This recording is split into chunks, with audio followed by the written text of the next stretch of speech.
Because for so long, when we hear about disruption, we attribute it to the business world. Oh, it's the new Uber disrupting the taxi industry. Or it is your Airbnb disrupting the hospitality industry. So people attribute disruption to businesses. It's almost like it's something that has nothing to do with them.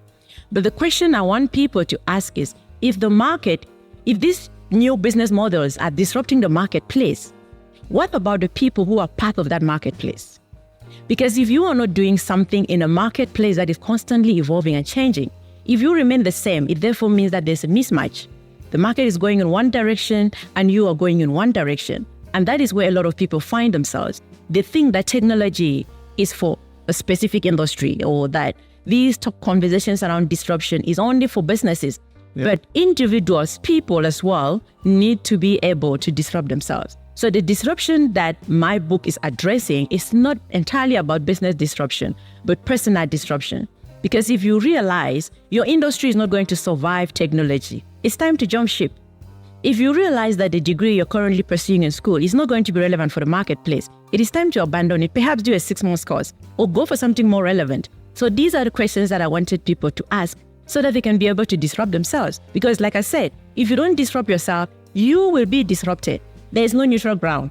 You cannot sit and bury your head, so to say, in sand and expect, I'll get to one day and the world is back to normal. Yeah. It's never going to happen. So this begs the question, right? As I'm listening to you, I'm actually trying to understand, what exactly does it mean for me to disrupt myself? If I'm listening to you now and I'm thinking, there's actually something I need to do to disrupt myself before I get disrupted. Right. What are the steps that one needs to take?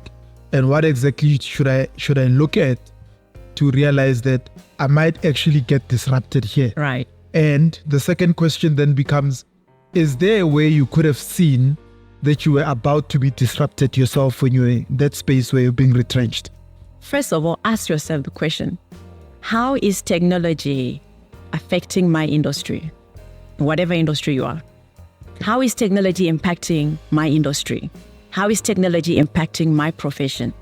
Now, when you ask those questions, you are going, the mind is powerful. When you ask certain questions, it directs you towards the answers. So when you ask those questions, you are going to see different ways in which technology is impacting your industry. And then the next question you need to ask yourself is, am I relevant for this change happening within my industry? It could be in agriculture, it could be in healthcare, it could be in finance. Ask yourself, are you relevant? Do I have the skills that will help me be able to sort of navigate this change that is happening within that industry?